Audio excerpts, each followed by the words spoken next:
नमस्कार दर्शकों, भारत टीवी में आप सभी का स्वागत है। मैं राहुल शर्मा आपका बीच में हूं और आज हमारे बीच में है रामनगर वार्ड से महावीर सिंह जी, जो कि वार्ड अध्यक्ष हैं। आम आदमी पार्टी की बात करें तो सक्रिय नेता हैं, कर्मठ हैं, ईमानदार हैं और पार्टी के लिए पूर्ण रूप से निष्ठावान भी हैं। मॉनसून चल रहा है, वाटर लॉगिंग की समस्या आ रही है। रोहतास नगर विधानसभा में बात करें, गली गली बड़ी सड़कें सब टूटी भी पड़ी है और पानी की भी समस्या आई, जल भराव की। इनसे बात कर लेते हैं। महावीर जी, बहुत बहुत स्वागत है आपका। धन्यवाद। क्या कहना चाहेंगे पानी जल भराव की समस्या को लेकर के? जल भराव की समस्या सबसे बड़ी बात तो ये है कि पिछले 15 साल से भाजपा की सरकार एमसीडी में काम कर रही है जी।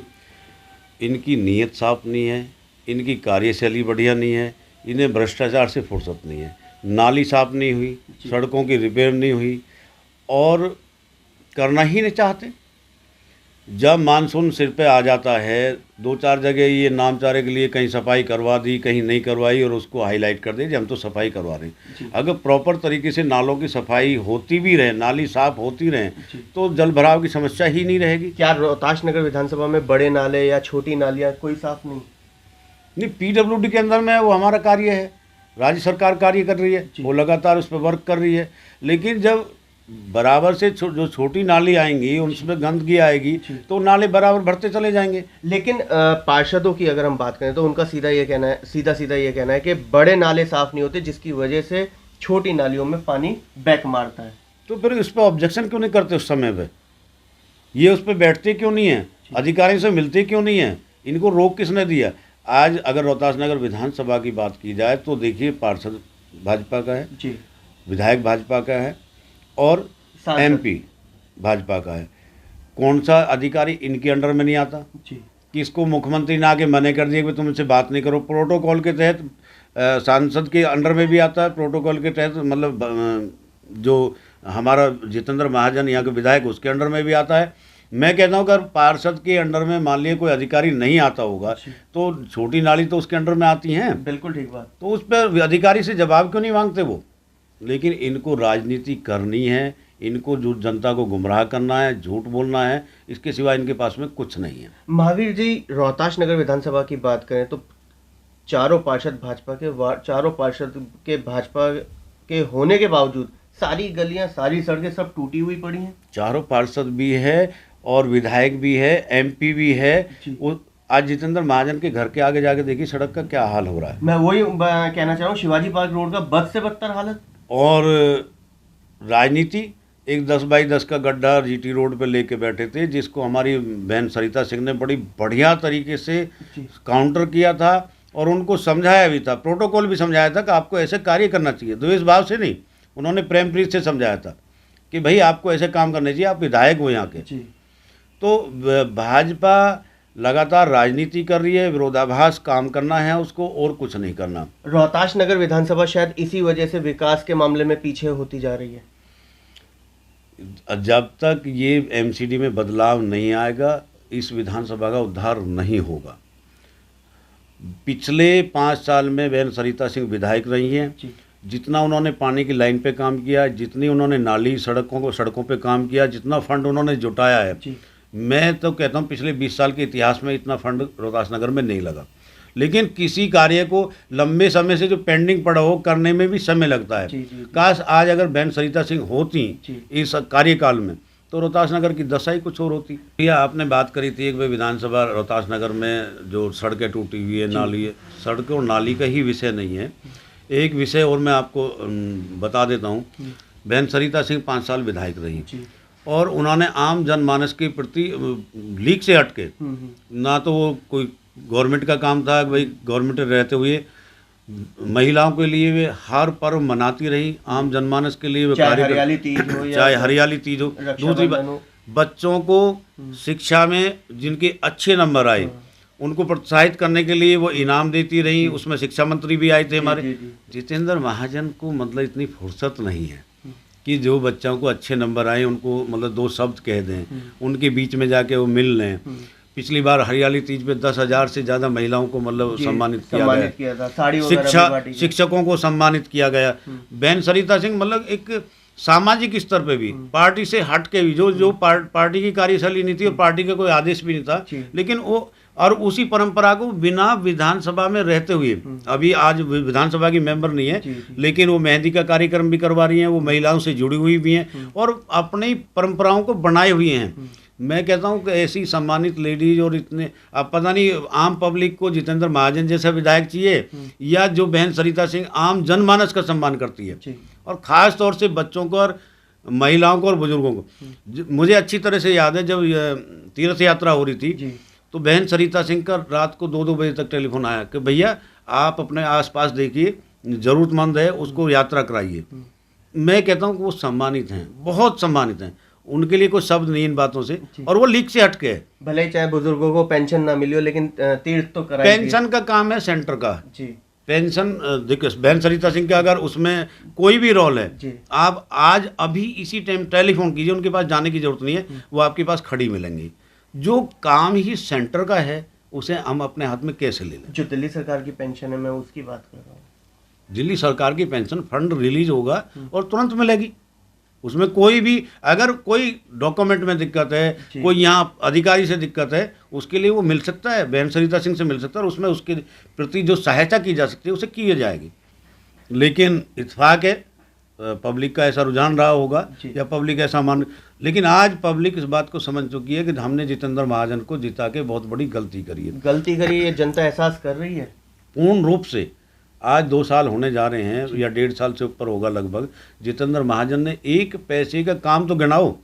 सबसे पहली बात तो बीजेपी पूरी पार्टी को मैं इस बात के लिए काउंटर करना चाहूँगा कि वो विकास के मुद्दे पे किसी से भी मतलब चर्चा कर लें, आम जनमानस से, राजनीतिक की बात छोड़ दीजिए, अगर कोई आम जनमानस पे भी 4 लोगों के बीच में बैठ के बता दें कि हमने ये विकास किया, हिंदू मुस्लिम और फिर लास्ट में पाकिस्तान भी एक हथियार है, और इसके अलावा इनके पास 15 मिनट किसी भी नेता को, किसी भी प्रवक्ता को बैठा लो, और अगर हिंदू मुस्लिम शब्द ना आए, एक डिबेट करवा दो इनसे।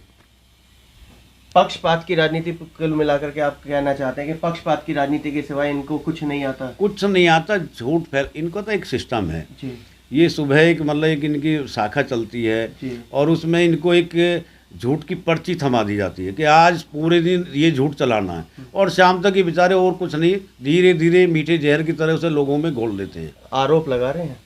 आरोप सच्चा लगा रहा हूँ मैं, तो इसे प्रैक्टिकल देखता हूँ, इसके का सबूत जुटाऊँ मैं कहीं से जाके, मैं कोई कैमरा लेके तो घूमूंगा नहीं, लेकिन मैं प्रैक्टिकली लोगों को देखता हूँ।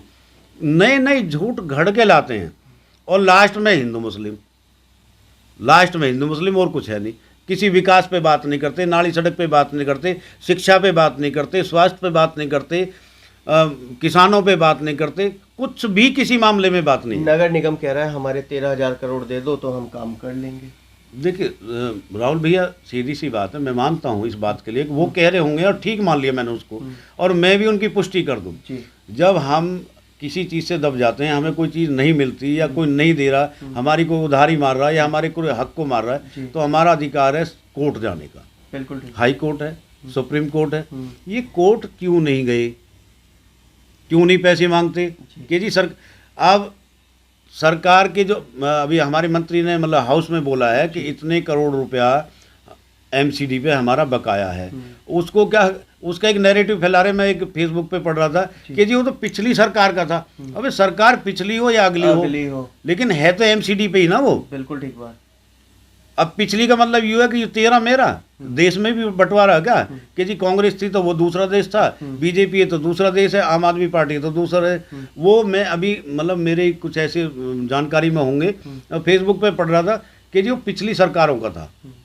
वो भाई पिछली सरकारों से क्या मतलब है, वो एमसीडी पे कर्ज है जो देना है। और हाउस में भी मतलब काउंटर क्यों नहीं करते इस बात को, 13,000 करोड़ के होर्डिंग वो पोस्ट। अभी आपने विषय तो नहीं उठाया, लेकिन मुझे कहना पड़ेगा, यूपी का बोर्ड होर्डिंग लग रहे हैं कि नंबर 1, उत्तर प्रदेश नंबर 1 हो सकता है, नंबर 1 हो सकता है, अगर काम किया होगा तो हो भी गया होगा। लेकिन यूपी में जगह नहीं मिल रही उनको होर्डिंग लगाने की, और दिल्ली पाट दी। भाई अगर उत्तर प्रदेश नंबर 1 है, जहाँ तुमने सिटी बनाई है, जहाँ तुमने गांव का विकास करा है, वहाँ लगाओ ना उस होर्डिंग को कि भाई आपका हमने स्कूल के ऊपर लगाओ, देखो आप हमने स्कूल की कितनी सुधार कर दी, इतने शिक्षक भेज दिए, शिक्षा की दशा बदल दी, स्कूल की बिल्डिंग बदल दी, स्वास्थ्य पे लगाओ। होर्डिंगबाजी करने से तो पीछे आम आदमी पार्टी भी नहीं है। नहीं, हम विकास को लेके चल रहे हैं ना, विकास कर रहे हैं। हम शिक्षा पे बोल रहे हैं, काउंटर करिए हमें। हम स्वास्थ्य पे बोल रहे हैं, काउंटर करिए हम पे।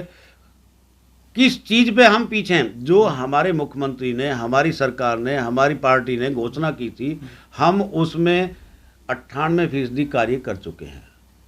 और उनसे भी हटके जो समय के अनुसार डिमांड हुई कि भाई एक चीज और भी करनी चाहिए, वो भी हम कर चुके हैं। महावीर जी, 2022 सामने है, 7-8 महीने में शेष बचे हैं, क्या मानते हैं परिवर्तन होके रहेगा?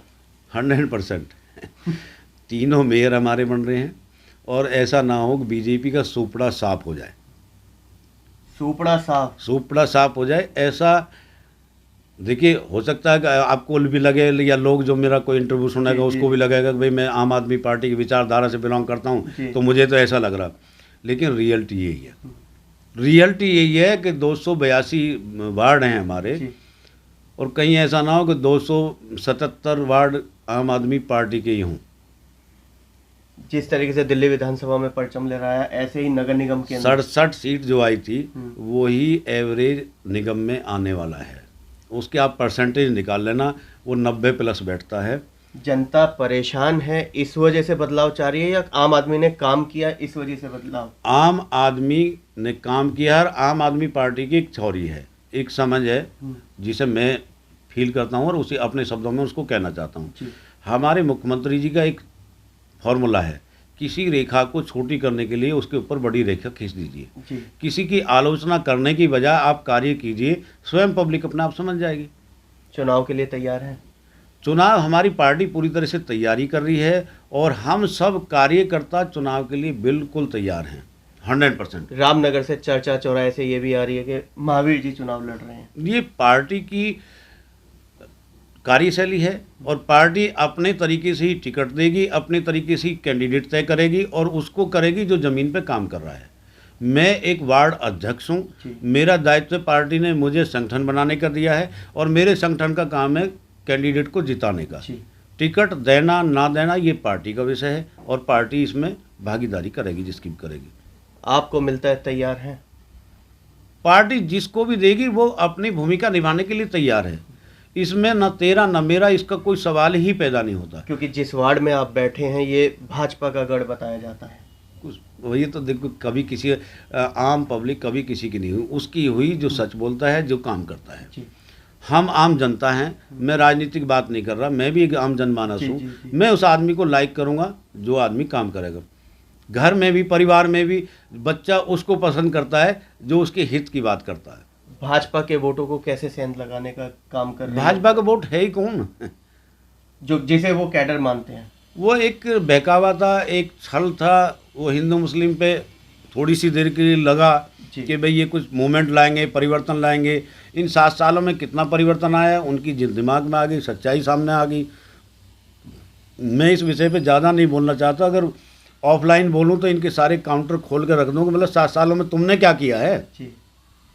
एक चीज़ तो समझा दें कि भाई मैंने ये करके दिखा दिया, लेकिन इनको इसके अलावा कुछ नहीं आता। महावीर जी, पार्टी छोड़ छोड़ के लोग आम आदमी पार्टी में, उनको हमारी विचारधारा पसंद आ रही है, हमारे मुख्यमंत्री जी की विचारधारा पसंद आ रही है और उनको लग रहा है कि आने वाला समय आम आदमी पार्टी का ही है और प्रदेश नहीं, देश लेवल पे और भविष्य का ऐसा आप मान सकते हो। और ये मैं अपनी उम्र के अनुसार कह रहा हूँ, मैं तो आज से 10 साल बाद में रहूँ या ना रहूँ, कि कोविड भी चल रहा है, उम्र भी है, सारी चीज़ें हैं। राहुल भैया, आप यूथ हैं, यंग हैं, मेरी बात को आज लिख लेना। 29 में केजरीवाल प्रधानमंत्री होगा। बहुत बड़ी बात कह रहे हैं। ये मेरी भावना समझ लीजिए या जो मेरा जीवन का एक्सपीरियंस है उसे समझ लीजिए। मैं किसी भावना में बह के वैसे नहीं कह रहा। मैं ऐसा नहीं कह रहा कि मैं केजरीवाल का भक्त हूँ और मैं उस विचारधारा से जुड़ा हूँ तो इसलिए मुझे केजरीवाल को ही हाईलाइट करना।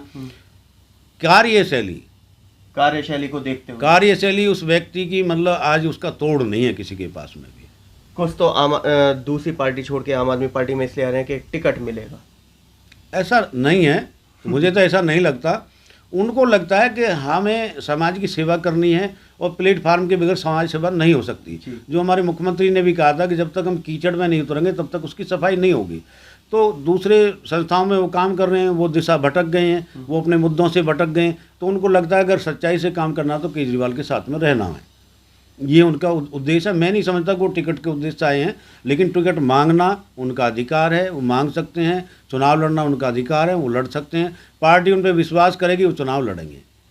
पार्टी पर आपने ऐसा क्या जादू किया है कि जो रोहताश नगर का पूरी कोई भी मीटिंग होती है इसी भवन के अंदर होती है?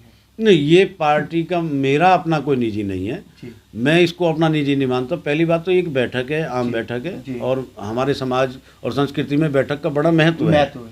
उसी आधार पे धीरे धीरे पार्टी भी इसको फिर उस तरफ ले लिया और उसको एक सेंट्रलाइज बिल्कुल ठीक कर लिया, और ये ऑफिस बन गया। और अभी सभी कार्यकर्ता बड़े प्रेम प्रीत से आते हैं, जाते हैं, बैठते हैं, उनके लिए 24 घंटे द्वार खुले हुए हैं। तो इसलिए लगता है कि ये हमारा अपना ऑफिस है। चाहे शादी की सालगिरह यहाँ सेलिब्रेट करनी हो या किसी का जन्मदिन वो सिर्फ हमारा एक परिवार है, और उसके मैं समझता हूँ कि हम सबका एक प्रेम बना हुआ है। मेरा निजी उससे कोई लेना देना नहीं है। जगह सभी कार्यकर्ताओं के लिए है, उनकी है, अपनी है, वो अपने तरीके से इस्तेमाल करते हैं। उसमें कोई परमिशन नहीं, कोई कहना नहीं, कोई सुनना नहीं। कोरोना काल की आपने बात की, कोविड चल रहा है, तीसरी लहर की भी चर्चा चल रही है। रोहताश नगर विधानसभा में कहाँ का सेंटर जहाँ वैक्सीन लग रही है? वैक्सीन अशोक नगर में लग रही है, 2 नंबर स्कूल मानसरोवर पार्क में लग रही है, और डीडीए फ्लैटों के बाहर वो ये आपकी डिस्पेंसरी बनी हुई है, उसमें भी लग रही है सेकंड डोज मेरे विचार से। और मैं सभी से अपील करूंगा, हर आदमी से अपील करूंगा कि वैक्सीन ज़रूर लगवाएं। तीसरी लहर की आहट महसूस की जा रही है। केरला में जिस तरह से केसेस बढ़े हैं, कई 4-5 राज्यों में केसेस बढ़ गए हैं, और सभी को इससे सुरक्षित होना चाहिए, सुरक्षित रहना चाहिए। वैक्सीन अनिवार्य है। किसी भी वर्ग का व्यक्ति हो, चाहे 18 साल का हो, चाहे 65 साल का हो, चाहे 40 साल का हो। क्या वैक्सीन पर्याप्त है? वैक्सीन देखो, धीरे धीरे अब उन चीज़ों पे बहुत कुछ बोला जा चुका है। पिछली समय में कई लोगों ने बोल चुके हैं, सारी सरकारें बोल चुकी है, विपक्ष बोल चुका है। बहुत ज़्यादा उस पर कहना ठीक भी नहीं होगा। सावन चल रहा है, क्या शुभकामनाएं? मैं भोले से प्रार्थना करूंगा कि वो कृपा बनाए रखें, हम सब पे कृपा बनाए रखें, और विश्व को शांति दे। और विश्व में मैं अब ये नहीं कहता कि रोहतास नगर कोई हो, हमारे देश कोई हो, मैं कहता हूँ हर प्राणी को उसकी रक्षा करें, उनकी अपने आशीर्वाद बना रहे। तो ये थे हमारे बीच में महावीर जी, जिन्होंने सीधा सीधा ये कहा कि आने वाला समय नगर निगम में 2022 के अंदर आम आदमी पार्टी का तो होगा ही होगा, वहीं 29 के लिए भी डिक्लेयर कर रहे हैं कि कहीं ना कहीं अरविंद केजरीवाल प्रधानमंत्री बन सकते हैं। जिस तरीके से वो कार्य कर रहे हैं, वो तो आने वाला 22 का और 29 का समय ही बताएगा कि क्या रुझान रहता है। बहरहाल कैमरामैन पवन शर्मा के साथ राहुल शर्मा, भारत टीवी के लिए।